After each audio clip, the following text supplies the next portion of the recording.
Hi guys, welcome to Robin Hood Diaries. Again, today, see, I said it, today, not tonight, tomorrow, middle of the night. Anyway, today I previewed, as I know, the 14th year, the verboten 14th year, in Amsterdam with my three besties on a school trip, as if. So we went all over Europe, and I've talked about that before in these kind of travel loggy, like, sketchy travel log, to Geneva and all these places. But the first place we hit was Amsterdam. Now, we're all 14 years old, and this is a school summer trip. We're supposed to go on this summer trip and study math and French, and that was the excuse, like in one of the places for a while, for the whole trip. And the what do you call it? The chaperone guy was my math teacher, and he was Turkish, and he really didn't care, to be honest with you. He had a bunch of 14-year-olds running around Europe. We did all kinds of wild stuff. But point being, Amsterdam. So I'm in the airport. There's this whole fracas that I'll get to later about leaving and somebody like stalking me and whatever. But here we are, 14-year-olds. I'm on a plane. I'm drinking. I bring I must have brought like 20 Lucky Strike cigarettes with me because I didn't know if I could get them. So we get to Amsterdam. Now we're in a hotel. Again, I'll get to the other like stalkery person. But we get into a hotel, and the girls have an attic apartment room. Literally an attic with like windows coming down, light, lovely little place. So the first place you hit, obviously, at least it was only like 2 blocks from us, was the main square. I don't know what it's called. I don't Google my shows, so I don't know. It was a main square, and it had a big old church and a plaza.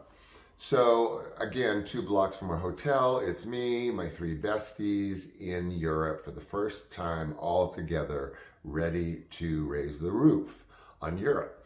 But again, they put us in Amsterdam first. Now, if we can just put this in the context of 1981, we're talking 1981, like Bohemian Amsterdam.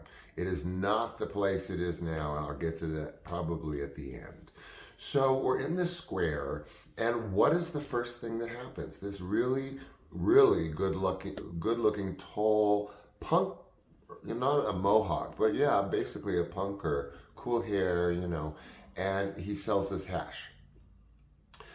So they come in these like juicy fruit, gum sticks. And I mean, that's how they're wrapped in the size. And we bought 2 of those, 2 sticks of hash. But I'm sorry I'm saying the name of drugs, but maybe I'll be believed. I don't know, but I just have to keep saying hash. I have to.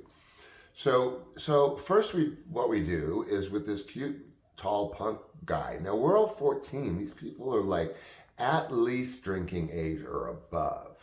And we were this weird kind of curiosity to people. It wasn't like we were going to get assaulted, but it was just like they couldn't believe these 4 14-year-olds. We were very fashion forward for 81, etc.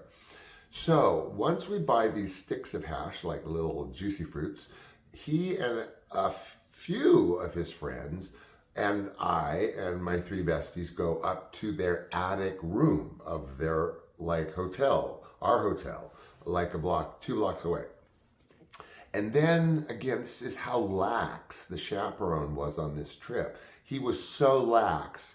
I mean, from the word go almost, it was just like, do whatever you want, check in, do your math and your French for 3 weeks or whatever in this one tiny town. And then just by the end of the trip, he was just letting us run all over Paris without any way to track what we were doing.